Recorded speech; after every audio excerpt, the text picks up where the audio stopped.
Boa noite a todos, boa noite a todas. Que as bênçãos de Jesus nos iluminem sempre. Eu acho que faz uns dias que eu não vinha na terça. Faz uns dias já. E para mim é uma felicidade muito grande, sempre uma felicidade muito grande estar aqui nessa casa, que é minha casa, que é a nossa casa.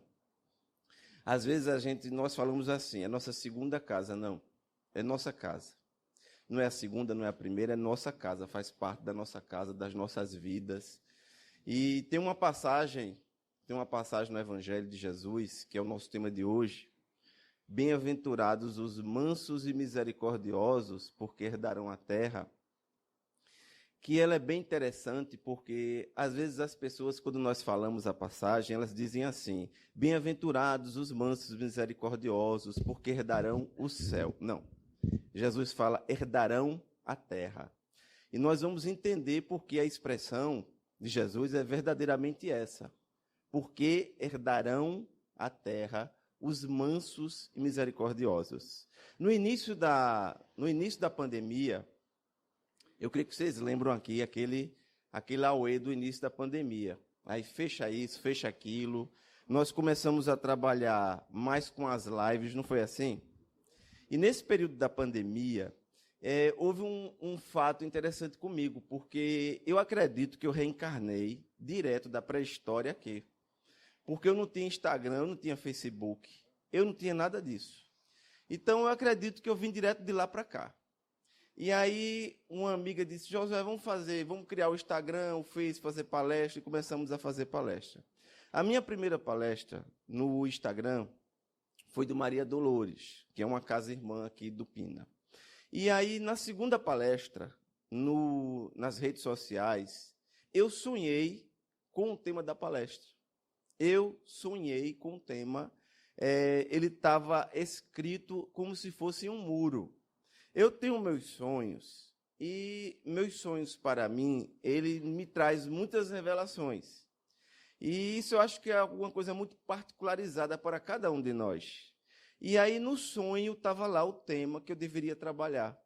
E eu não esqueci mais isso, porque o tema que estava lá no muro do sonho, chamava-se A Vida Antes da Morte. A do verbo haver. A vida antes da morte. Aí a amiga pediu, Josué, qual é o tema? Isso seria a nossa segunda live. Então, eu mandei no zap para ela, A Vida Antes da Morte. Ela sorriu no zap, né? Botou kkkk. Você não se enganou não, meu amigo. Não é a vida após a morte. Eu disse não. Eu não me enganei não. Que existe vida após a morte do corpo físico, eu tenho absoluta certeza. Mas o que nós precisamos verdadeiramente trabalhar e compreender é que existe vida antes da morte, porque muitas vezes nós não estamos vivendo, nós estamos só existindo. Emmanuel tem um livro lindo chamado Palavras de Vida. Vocês não conhecem ainda? Chama-se Palavras de Vida Eterna. É lindo esse livro. Eu tenho certeza que meu amigo Marlos conhece. Ele é muito usado no Evangelho no Lar. E eu acho assim, lindíssimo. Palavras de Vida Eterna. E tem uma mensagem lá no livro chamada Existimos. E a mensagem diz assim, a pedra existe. A montanha existe, a planta existe, mas nós não podemos só existir. Nós precisamos aprender a viver. Porque nos disse Jesus, eu vim para que todos tivessem vida, e vida em abundância. Não é pouca vida, é muita vida, porque vida em Jesus, muitas vezes nós não compreendemos. Acreditamos que é desfrutar de uma vida de riquezas materiais, que também são importantes se você puder. Mas o que nós precisamos compreender é que viver com Jesus é independente da condição que você vive, da família que você vive, da idade que você tem, da condição em que você se encontra. Isso é vida com Jesus. Algum tempo atrás desencarnou uma cantora famosa num acidente de avião. Faz pouco tempo, não é isso?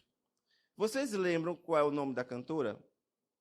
Marília Mendonça, não é? E aí eu cheguei numa casa espírita, alguém chegou para mim e falou assim, disse, mas tão jovem, desencarnou, morreu tão cedo. Eu fiquei refletindo, porque quando nós fazemos essa reflexão, é uma reflexão materialista. E às vezes nós fazemos porque realmente somos ignorantes em compreender esse processo. Mas para a morte não existe idade. Não importa se é jovem ou idoso, se é saudável ou enfermo. Às vezes a morte chega numa casa, está o jovem e o idoso, ela leva quem? Ela leva o jovem e deixa o idoso. Eu conheço muitas pessoas que falam para mim, Josué, desse ano eu não passo. Eu fico até com medo. Eu digo, meu Deus, eu vou antes dele. Desse ano eu não passo 80, 90 e está aí vivendo. Às vezes chega na casa do enfermo e do saudável, tem um enfermo lá e o saudável desencarnando, porque não existe essa, eu não fiz tudo o que eu queria. Eu deveria ter feito tudo o que eu queria, eu deveria ter feito isso, eu deixei isso pela metade. Não, na hora que ela chegar, na hora que ela bater na sua porta, é semelhante à música de Raul Seixas, quando ele diz, eu sei que por uma determinada rua que já passei, não voltará a ouvir o som dos meus passos. Todas as vezes que eu me despeço de alguém, pode ser que esse alguém esteja me vendo pela última vez. A morte surda ronda os meus passos. E eu não sei em que esquina ela vai me encontrar, mas ela vai nos encontrar em alguma esquina. Nós precisamos estar tranquilos em relação à vida, para compreender que não importa a hora em que a morte bater na sua porta, beijar o seu rosto, porque o grande problema, a grande dificuldade não é desencarnar, todos nós vamos. Um dia eu conversei com uma pessoa que chegou para mim e disse, José, eu estou morrendo. Eu disse, eu também. Todos nós estamos morrendo a cada segundo. Não, todos nós. Emmanuel diz assim, tudo que nossos olhos enxergam, ou está morto ou está morrendo. Fisicamente é assim. Se não estiver morto, está morrendo. Porque somos todos passando por esse processo. O que verdadeiramente importa não é quando a morte vai bater na sua porta, é se você está realmente compreendendo a importância da vida. Se quando você se despede das pessoas, você não se despede das pessoas como se fosse algo banal, como se não tivesse importância. Como se não fosse importante. Você beija, você abraça, você compreende o exercício da prática da tolerância, ser mais tolerante. Não esperar tanto das pessoas, mas esperar principalmente de você a compreensão para esse processo. Porque esse é verdadeiramente o sentido da vida. Todos nós estamos aqui em processo de aprendizagem. Eu que falo, estou aprendendo cada dia um pouquinho com vocês. Todos nós estamos aprendendo juntos com a espiritualidade amiga através do Consolador Prometido. Francisco Cândido Xavier, ele sempre falava, existem 2 períodos no ano, que são os períodos com maior fluxo de espíritos iluminados. É o Dia das Mães, e é o Natal, e o período de fim de ano. Por que o Dia das Mães? E por que é o Natal? Porque o Dia das Mães simboliza a nossa mãe. Quem é a nossa mãe? A mãe de todos nós. Nossa mãe, Maria de Nazaré. Maria Santíssima. Esse Espírito iluminado, que foi um instrumento que nos trouxe Jesus. O Chico sempre visitava no Dia das Mães. Sabe qual era o local que ele fazia mais visitas no Dia das Mães? Era a cadeia pública. Na época não chamava presídio nem penitenciária. Era a cadeia pública. Então, no Dia das Mães, o Chico ia nas cadeias. E quando uma vez perguntaram a Chico, queriam dar um título a ele da cidade, ele não gostava desses títulos, porque ele não se preocupava com títulos. Chico, qual local da cidade que você quer conhecer? Ele disse a cadeia. Tinha tanto lugar para ele conhecer, não tinha? Mas ele queria conhecer a cadeia, porque ele queria se aproximar dos encarcerados, do corpo e da alma. Nós somos hoje só encarcerados aqui da alma, mas existem os encarcerados do corpo e da alma. E aí ele ia na cadeia, e os presos conversavam com ele. No dia em que o Chico visitava a cadeia, E era essa palavra que ele usa no livro, porque realmente era o local que na época era conhecido assim. Hoje é penitenciário, hoje é presídio, é isso, é aquilo, na época era cadeia. E aí os presos, eles faziam fila, eles chamavam Chico, às vezes alguns traziam um evangelho para ele autografar. Ele autografava o evangelho, ele levava o cobertor, ele levava um lençol, porque ele visitava em maio. Maio era um período muito frio em Uberaba. E muitos dormiam no chão. Não tinha um lençol para dormir, ele levava o lençol. Ele exercitava a prática do evangelho que Jesus nos ensinou. Estive preso e fostes me visitar. Foi Jesus quem falou. E o Chico ia visitar, e um dia, quando ele ia saindo, um irmão procurou e disse: Chico, tem muito obsessor ali dentro. O Chico disse: não, meu filho. Claro que tem obsessores lá dentro. Mas o Chico disse: tem mais mãe lá dentro, com seus filhos. Mais mães desencarnadas lá com seus filhos. E muitos espíritos procurando amparar aos que sofrem. Porque os obsessores já fizeram parte deles, colocaram eles aqui dentro. Agora, aqui está repleto da figura de mãe. Por isso que quando o Chico falava os períodos do ano com maior fluxo de espíritos iluminados, o Dia das Mães, porque essa é a essência da mensagem do Evangelho de Jesus. A simbologia da mãe Maria, representando todas as mães. Mas no Natal, representando o nascimento de Jesus, mesmo que ele não tenha encarnado entre nós, no dia 25 de dezembro. Ah, mas ele não encarnou, foi em abril, foi em maio, foi em junho, foi em julho, foi em setembro. Importa o dia em que Jesus nasceu? Importa? O que importa é saber o dia em que Jesus nasceu. Aonde, gente? Em nossos corações. Ou que ele nasceu, ou que ele virá a nascer. Porque talvez ainda não tenha nascido em nossos corações. Porque para nascer em nossos corações, é necessário começar a trabalhar, a semear, a plantar. A sementezinha pequenininha da misericórdia, da compaixão, do perdão. E sem misericórdia, sem compaixão, sem perdão, nós não podemos viver, nós não podemos compreender. Isso não é vida, por isso ele disse: eu vim para que todos tenham vida, e vida em abundância. Porque é necessário perdoar, senão você não consegue viver. Já pensou se você não compreende a necessidade do perdão e começa a alimentar só ódio, rancor, intolerância, tudo isso dentro de você na forma de sentimento, lhe adoecendo, lhe causando transtornos? É ainda porque nós ainda não aprendemos a compreender as palavras de Jesus no Evangelho, porque essas palavras têm uma complexidade que 2000 anos depois nós ainda não aprendemos a compreender o peso dessas palavras. Eu chamo de peso dessas palavras, porque às vezes parece que ela nos pesa nas costas. Parece que nós achamos que é algo impossível. Jesus é como se ele nos tivesse pedido para escalar o Monte Everest. Mas ele não pediu a ninguém para escalar o Monte Everest. Ele nos pediu para exercitar a misericórdia, a compaixão e o perdão.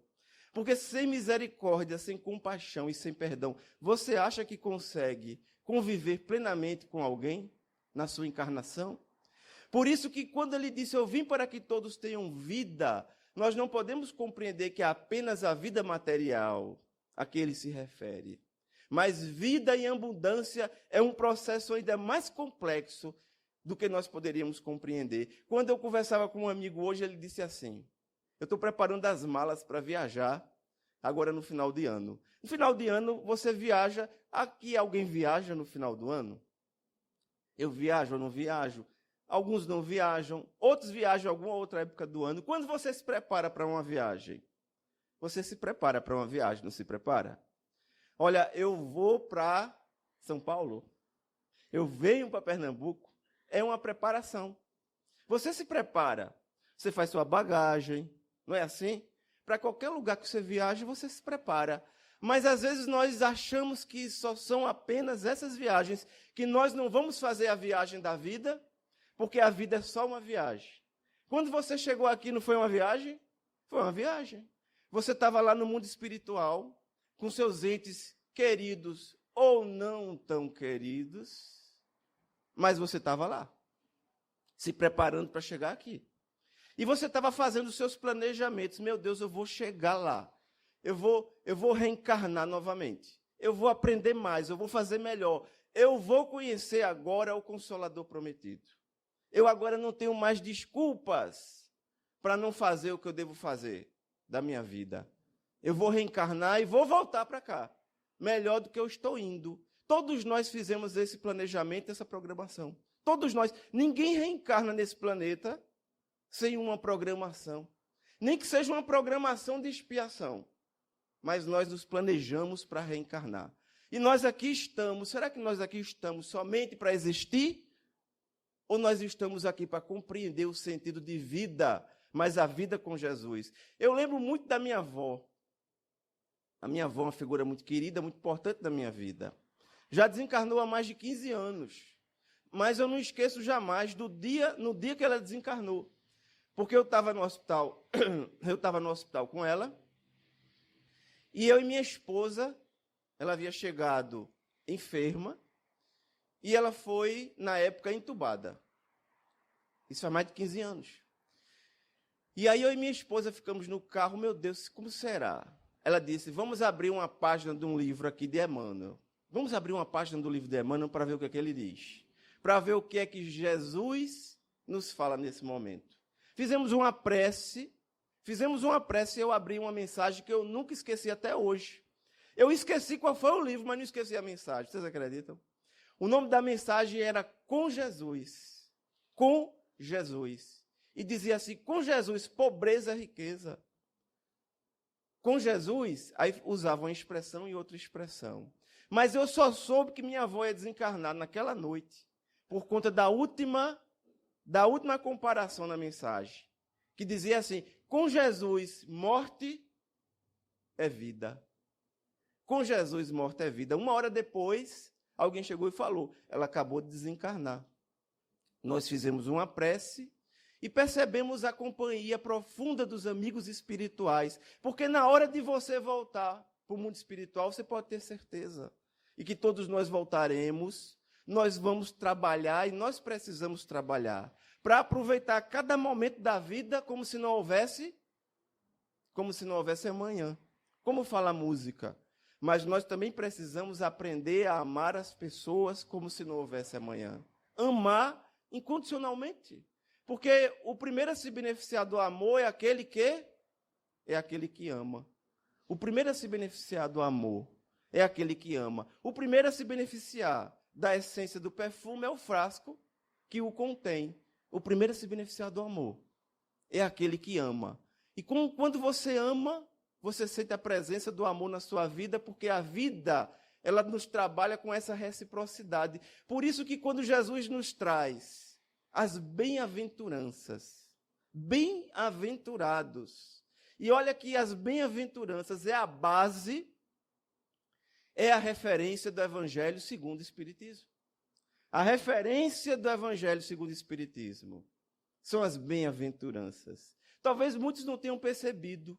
Bem-aventurados aflitos, bem-aventurados os pobres de espírito, as bem-aventuranças. Entre as bem-aventuranças temos o capítulo 6. É o único capítulo que ele está entre as bem-aventuranças que, na minha opinião, é a base. Se alguém me perguntasse qual é a base do Evangelho, se você pudesse citar um capítulo, é o capítulo 6, o Cristo Consolador. É o capítulo 6. O Cristo Consolador. Porque nos momentos de dificuldade, nos momentos de perdas, nos grandes momentos na vida de dificuldade, quem está ao nosso lado? São os espíritos amigos e Jesus, que sempre se faz presente em nossas vidas, independente seja qual for a situação. Jesus, nós sempre precisamos falar, Jesus, se faça presente em nossas vidas, em nossos corações. Quando você na sua casa quer abrir as portas para o mundo espiritual, para a prática do Evangelho no lar, porque nesse período da pandemia, eu acho que todos nós começamos a intensificar o Evangelho no lar. Foi ou não, gente? Todo mundo começou a intensificar o Evangelho no lar. Vamos intensificar, até porque para conviver, olha, Ficamos mais em casa. Não ficamos mais em casa ou não? Onde é que você se sentia mais à vontade durante a pandemia, do auge da pandemia? Ainda vivemos uma pandemia, mas está mais amena, não é? Mas no auge da pandemia, qual era o local que você se sentia mais seguro na sua vida? Aonde era? Na sua casa. Então você, para conviver mais com as pessoas na sua casa, o que é que você precisava implantar? Com toda certeza. A prática do evangelho no lar. Porque sem evangelho no lar você consegue conviver com alguém? Sem misericórdia, sem compaixão e sem perdão? Porque é o convite que a espiritualidade nos faz. Nada na vida acontece por acaso. Existe uma ordem dentro da desordem. Aquilo que você vê tumulto, desordem, mas existe todo um processo acompanhando tudo isso que está acontecendo. Tudo que nós estamos vivendo está sendo acompanhado e trabalhado no mundo espiritual. Nós recebemos o convite de Jesus para amar, para compreender, para perdoar, mas para agir, para instruir, para levar a mensagem do Evangelho em toda parte. É o convite que o Consolador Prometido nos traz. Quando Allan Kardec, em 1857, nos traz o Livro dos Espíritos, existe um capítulo no Livro dos Espíritos chamado Prolegômenos. Vocês conhecem esse capítulo, né, gente? Está lá, logo no início. Prolegômenos. Alguém lembra quem é o primeiro espírito que assina lá no final, no rodapé? O primeiro espírito é quem, Marles? João Evangelista. João Evangelista. O espírito encarregado por Jesus para nos trazer o processo da implantação do Consolador Prometido, nosso Francisco. Reencarnaria como Francisco de Assis na Úmbria. João Evangelista é a primeira assinatura. Josué, como é que você sabe disso? Você adivinhou ou não? Tem um livro do Chico chamado Crônicas de Além Túmulo. E Humberto de Campos vai trazer ao estilo dele, de cronista que ele era, na forma com que ele escrevia, ele vai nos trazer exatamente o convite de Jesus para que João seja o responsável pelo processo da implantação do Consolador Prometido. Porque quando o Consolador Prometido chega na sua vida, você nunca mais a sua vida vai se sentir vazia. Porque nós encontramos muitos irmãos e irmãs que nos dizem em várias casas espíritas, eu sinto um vazio na alma, eu sinto um vazio existencial. Quando nós passamos a compreender a ideia de bem-aventurados os mansos e misericordiosos, porque herdarão a terra, mas que terra é essa? A terra de regeneração. A terra de regeneração nos traz Jesus a senha para herdarmos a terra. Porque o povo hebreu procurava muita terra, a terra prometida. Então, quando Jesus fala da terra, bem-aventurados os mansos e misericordiosos que herdarão a terra, porque a terra prometida não era mais um espaço físico, era um mundo com uma outra perspectiva, um mundo que ele havia vindo para começar a lançar o projeto de planejamento do surgimento desse período, a terra de regeneração. Alguns anos atrás, um médium chamado Orlando Noronha, ele esteve aqui em Pernambuco. Orlando Noronha esteve em Pernambuco, que era um grande amigo de Francisco Xavier. Então, o Orlando acompanhava o Chico em vários trabalhos. Hoje ele tem um canal no YouTube, e ele transmite muitas lives por esses canais. E aí, um dia, ele fala que estava numa fila para participar de um almoço que o Chico promovia uma vez a cada 2 meses. Era a oportunidade de reunir a equipe de trabalho lá do Grupo Espírita da Prece. Porque, às vezes, nas casas espíritas grandes, as pessoas, às vezes, não se conhecem. Vocês acreditam que tem pessoas que vêm mais na terça, tem outras que vêm mais no domingo? Não é assim aqui? Outras vêm mais no sábado. Então, às vezes, tem pessoas que vêm, por exemplo, num dia, mas não conhecem um irmão ou uma irmã que vem em uma outra data. Não acontece isso? Então, às vezes, acontecem essas coisas. Mas entre os trabalhadores os trabalhadores precisam se conhecer. Por que é importante que se conheça? Lembram que Jesus repartiu o pão? É tão bonita aquela passagem de Jesus repartindo um pão. E é interessante porque é só um pão. E é lindo por isso, porque quando Jesus reparte o pão, ele está falando assim, olha, nós só temos um pão. E se tem um pão e tem 2 pessoas, vamos repartir em 2. Se tem 3, vamos repartir em quantos?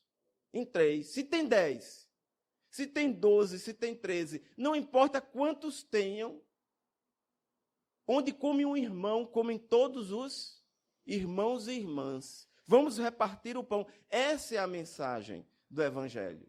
E o Emmanuel havia convidado o Chico para estabelecer esse almoço bimestral, para que as pessoas se conhecessem, se interagissem, se relacionassem. E o Orlando era um dos que ia participar do almoço naquele dia. Naquele dia, para o almoço, ficavam segurança na porta, porque naquele período eram milhares de pessoas para falar com o Chico. É uma procura de gente muito grande, muita gente para querer falar com o Chico. E o Chico, claro, naquele dia do almoço tinha que haver uma coordenação, porque vinha jornalista da Europa, dos Estados Unidos, do Brasil. Pessoas mentiam, pessoas se disfarçavam, as pessoas inventavam as coisas mais mirabolantes. Então, tinha que ter uma organização. E aí, na fila, estava lá o Orlando e uma senhora chegou e bateu nas costas do Orlando. Disse, é aí que está o Chico Xavier? Ele disse, é sim. Mas a senhora foi convidada? Ela disse, não. Mas se eu não falar com ele, aí abriu uma bolsa, estava cheio de chumbinho dentro da bolsa. Eu vou tomar esse chumbinho todinho. Aí o Orlando disse, meu Deus do céu, o que é que eu vou fazer? Porque ele olhou para o olhar dela e ele viu 2 sofrimentos. O segurança na porta disse logo, Orlando, você entra, ela não. E ele sabia que o segurança não ia deixar ela entrar. Mas quando ele olhou para os olhos daquela mulher, e diz o filósofo, dizem os espíritos, que os olhos são as janelas da alma. Tem uma música linda que eu acho bonito, uma música de uma igreja protestante evangélica, de um cantor chamado Sérgio Lopes, chamada A Força do Perdão. Ele diz exatamente assim, perdoar é muito mais que estender a mão e dizer eu te perdoo, meu irmão. Usar a voz é fácil, apertar a mão também. O difícil é perdoar com o coração. Mas quando o coração perdoa, é fácil perceber. Pois o coração é cúmplice do olhar. Perdão que sai do coração é joia rara de encontrar. E está na sinceridade de um olhar. O olhar transmite muito do que nós sentimos. Ele olhou para o olhar daquela mulher e viu dor, sofrimento. Ela estava curvada. Parecia que carregava o mundo nas costas. Então ele disse, meu Deus, eu tenho que colocar ela lá dentro. Porque imagina se ela sai daqui desse jeito.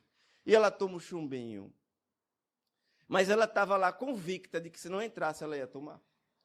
E aí, na hora que o Orlando disse, meu Deus, venha comigo, ela disse, se ele não deixar eu entrar, o Orlando disse, vamos entregar nas mãos de...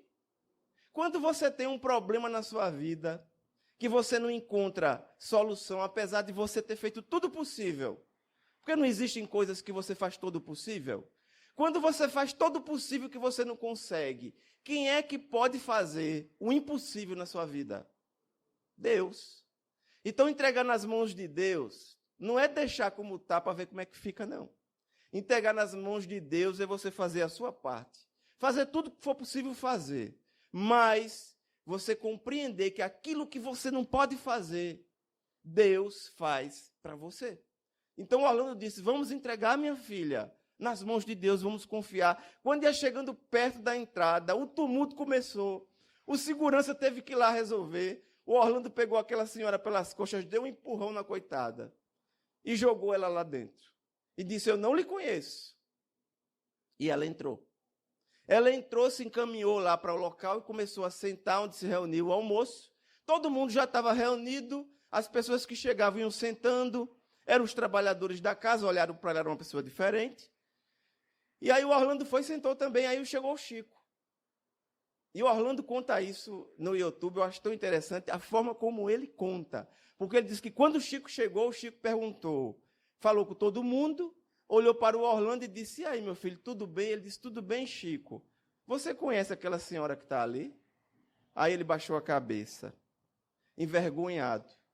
Ele disse, conheço, Chico. Me desculpe. O Chico disse, não tem problema não, meu filho, eu quero que você vá lá e traga ela aqui.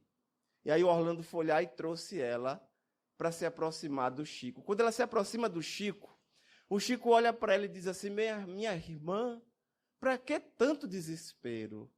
Para que tanto desespero? E ela olha para o Chico assustada, porque ela não conhecia o Chico, ela começou a tremer. O Chico olha para ela e diz assim: a sua mãe está aqui do meu lado. O nome dela é Ambrosina. Ela me disse que seu nome também é Ambrosina. Foi ela que recebeu seu filho quando ele desencarnou. E aí o Orlando começa a narrar que Ambrosina começa a chorar. Porque ali ela tem a convicção da certeza da imortalidade da alma, da vida que não se acaba. Quando o Chico olha para ela, ele diz: para que tanto desespero? Não é que quando você vai perder quem você ama, você não vai sofrer. O Consolador prometido, ele não vem para tirar a dor da perda do seu coração. Ele não tira a dor da perda de quem você ama do seu coração. Ele não veio para isso. A dor de uma mãe que perde um filho ou uma filha deve continuar por toda a encarnação. Eu acredito que seja assim. A dor de um filho, a dor de uma filha, de um marido, de uma esposa, de um companheiro, de uma companheira, de um irmão, de uma irmã. De quem você ama. Não é uma dor que você não vai sentir. Às vezes eu vejo irmãos que dizem assim: eu sou espírita, eu não senti dor. Isso não é ser espírita, isso é ser insensível. Porque todos nós sentimos a ausência da presença de quem nós amamos. E aí aquele momento do desespero é que o Consolador prometido veio tirar. Porque você sente a dor, mas você não sente mais o desespero. Você não sente o desespero porque você sabe, tem absoluta certeza que Deus não nos criou para morrer. Deus não nos criou para morrer. Nós somos espíritos imortais. Por isso, quando o Chico olha para Ambrosina, ele diz assim: seu filho foi recebido pela sua mãe, pela avó. E aí o Orlando começa a narrar que Ambrosina era uma mulher como tantas outras mulheres. Não era espírita, era católica, de rezar o terço. Você lembra do terço? Não tem um terço, né? Que se reza, que se ora na Igreja Católica? Ambrosina era aquela senhorinha de orar o terço, de ficar com o terço na mão. Que todos nós temos um grande respeito com as práticas religiosas das pessoas. E aí Ambrosina era aquela... E era somente ela e o filho. Era só ela e o filho. Ela havia enviuvado, o marido havia desencarnado alguns anos antes. Era só ela e o filho. Um dia o filho saiu com os amigos para ir para a praia e voltou desencarnado. Morto fisicamente, desencarnou. Ela achava que os amigos haviam matado seu filho. Na mente dela, o seu filho havia sido assassinado. Mas o Chico vai dizer para ela na hora: seu filho não foi assassinado, seu filho teve um mal súbito, caiu na água. Quando ele começou a despertar dentro da água, os amigos não viram, ele ingeriu muita água, não se recuperou plenamente e desencarnou. Veio a óbito. O Chico explicou para ela como foi que ele desencarnou. E aí, nesse momento, que ela começa a perceber e ela começa a sentir um ânimo dentro do seu coração. Porque como ela era sozinha, ela e o filho desencarnou, ela ficou com quem? Somente ela. E às vezes nós falamos assim: é somente eu e Deus. É somente eu e Deus. É nós e os amigos espirituais. Porque você nunca está só. É impossível você estar só. Antes de você reencarnar, um espírito elevado se compromete a acompanhar você toda a encarnação, a nos acompanhar toda a nossa encarnação. Estarmos sós, não existe essa hipótese. Não existe essa hipótese. Por isso falou Jesus: onde houverem duas ou mais pessoas em meu nome, eu estarei. Porque Jesus não disse: onde houver uma pessoa em meu nome, eu estarei. Porque é impossível você estar sozinho. No mínimo, você está em dois. No mínimo, em qualquer lugar, em qualquer parte. Sem falar dos obsessores, que não esquecem você. Porque os que nos amam até esquecem. Mas os que nos perseguem não esquecem, não. Há uma frase que diz: o amor une. O amor une ou não une? O amor une.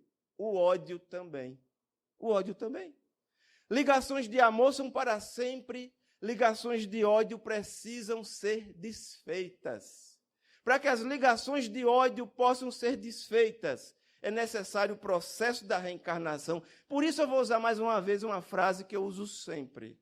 E um dia um amigo espiritual disse, use porque até eu preciso aprender. Eu preciso aprender. Uma frase de Jesus em que ele diz, vos foi dito que odiareis os vossos inimigos. Eu vos digo que amareis os vossos inimigos. Nós olhamos até impactados, amar os inimigos, meu Deus, isso é filosofia. Não é fácil amar nem amigo, imagine inimigo. Não é fácil amar nem os amigos. Às vezes, dentro do centro espírita, alguém teve uma dificuldade com alguém, pronto. Eita, não falo mais com fulana. É uma briga por causa de futebol, política ou qualquer outro assunto. Acabou, é um para um lado, outro para o outro. Não é nem inimigo. Então, às vezes, nós não conseguimos amar nem os amigos. Imagina os inimigos que tiraram a vida de quem você ama, que lhe perseguiram, que tiraram as coisas que você tinha, que brigaram, discutiram, que levaram você para o fundo do poço na sua vida. É fácil amar esses aí? Não é fácil amar esses aí. Mas como eu vou ser manso, misericordioso, para herdar a terra sem amar até esses aí? Qual é a fórmula para fazer isso? A fórmula se chama reencarnação.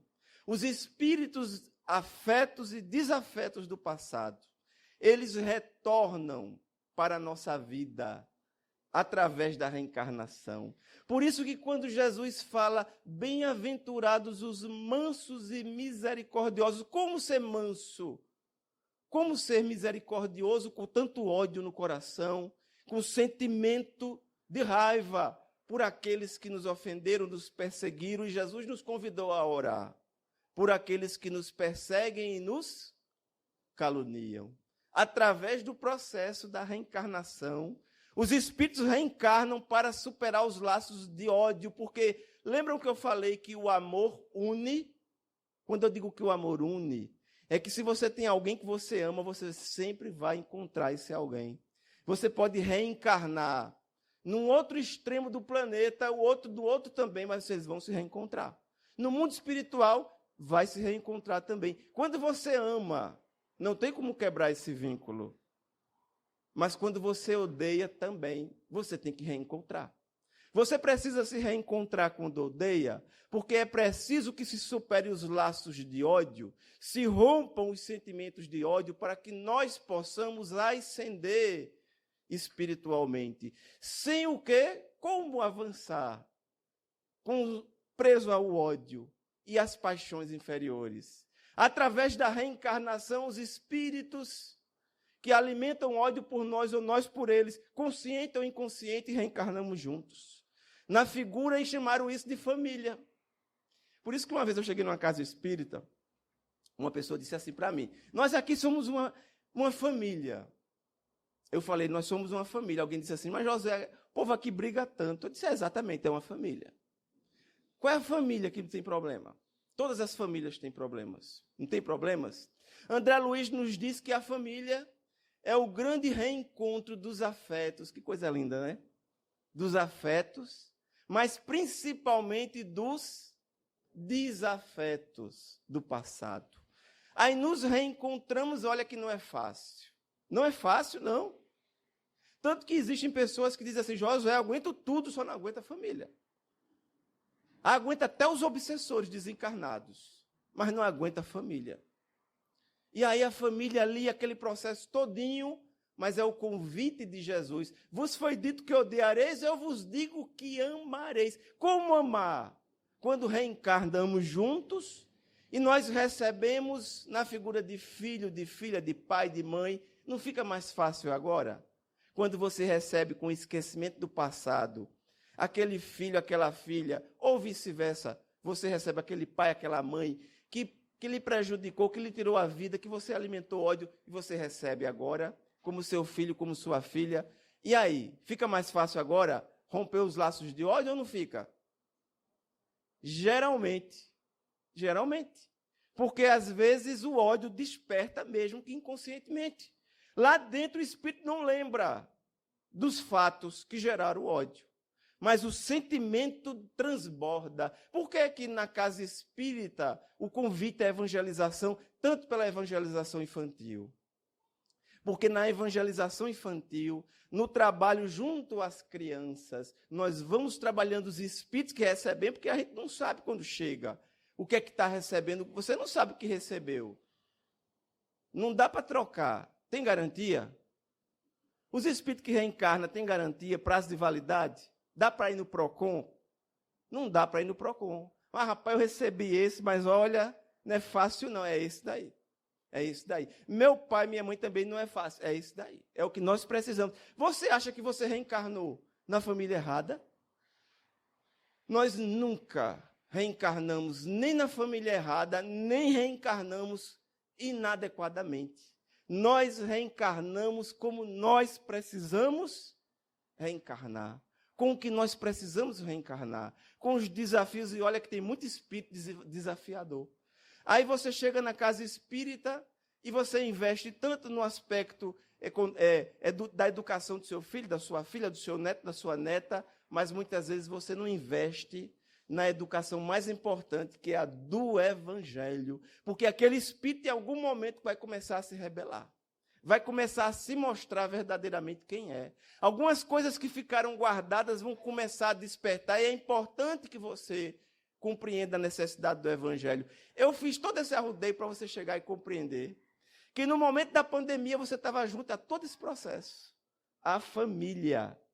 E aí é lá dentro que nós vamos encontrar os nossos grandes desafios dos afetos, que é claro que tem os afetos também, mas dos desafetos do passado, conforme nos ensinou Jesus. E é através desse exercício da prática, da compaixão e da misericórdia e do perdão, que nós vamos almejando o entendimento da frase de Jesus: bem-aventurados os mansos, misericordiosos, porque com esses conhecimentos, através do Evangelho, alicerçado à luz do Consolador prometido, você consegue vislumbrar mais à frente, você consegue chegar mais à frente e compreender o seu papel na vida e entender que você reencarnou não apenas para existir, porque se você só existir, você não consegue viver. Você precisa viver e compreender quando diz Jesus: eu vim para que todos tivessem vida e vida em abundância, porque a vida em abundância na mensagem do Evangelho não é muitas vezes a que nós pensamos, que é na fartura da riqueza, mas vida em abundância é você cumprir o seu papel na reencarnação. Não importa em que momento da sua vida, você fazer o melhor que você puder fazer, sem a pretensão de achar que você vai resolver tudo. Sem a pretensão de achar, eu fiz o meu melhor, eu não consegui aqui, não consegui ali. Não dá para conseguir em tudo. Mas nós fizemos o que nós poderíamos fazer. À luz da terceira revelação. Essa é a essência da mensagem do Evangelho de Jesus. Roberto Carlos tem uma música, e um dia eu falei dessa música aqui. Eu não vou repetir a música de novo não, tá, gente? Tem gente que quando eu falo em música fica até assim: meu Deus, será que ele vai cantar? Eu não faço isso. Eu não vou incomodar vocês, não. Mas tem uma música chamada O Homem, que eu acho lindíssima. E vocês conhecem, não conhecem? Um certo dia um homem esteve aqui, não é assim? Tinha o olhar mais belo que já existiu. Tinha ou não tinha o olhar mais belo que já existiu? Ele não era o homem mais belo que já existiu. A música não diz isso. A música diz que ele tinha o olhar mais belo que já existiu. É feito o Chico Xavier. Feito Chico Xavier, um dia ele ia pegar um ônibus para ir no cartório. Ele ia assinar um documento importante. Naquela época não tinha muito carro. Ele ia de ônibus. Ou era ônibus, era um transporte alternativo. E aí quando ele chegou o ônibus, que ele vai entrando no ônibus, uma criança de 5, 6 anos começa a correr e gritar o nome dele: Chico, Chico, Chico. E ele conta que ele olhou para o motorista esperando que ele entrasse, deixasse o menino e fosse embora. Ele não. Ele disse: olha, eu pego o próximo, mas vai demorar, Chico, mas não tem problema não. Ele desceu e ele disse: pode ser que o menino esteja com uma necessidade com a mãezinha, uma dificuldade, com alguma coisa, eu vou lá. Quando ele foi lá, pegou o menino deu um abraço nele e disse assim: não, Chico, tem nada não. Eu só quero lhe dizer que eu lhe amo. Aí pediu um beijo a Chico. Você pode me dar um beijo? Ele disse que deu 10. Ele pediu um, Chico disse que deu 10. Chico disse: eu nunca esqueci daquela cena. Porque foi com uma criança. Ele deu 10 beijos na criança, perdeu o ônibus, chegou atrasado no cartório. Mas ele disse que aquele momento foi tão importante na vida dele, porque o menino não pediu nada em troca. Porque às vezes nós adultos oferecemos alguma coisa esperando algo em troca. A criança disse: não, Chico, eu só quero um beijo.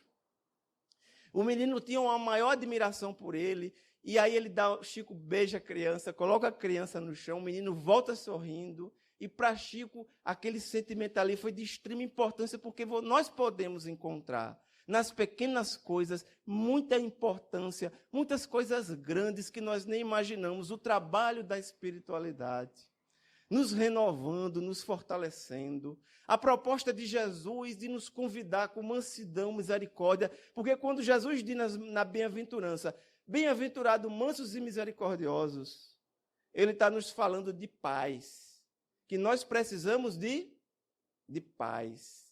Mas Jesus vai fazer um convite ainda mais à frente, ainda mais interessante, que é a proposta dos pacificadores. Porque você pode ser de paz, e quem é de paz não devolve o mal que recebe.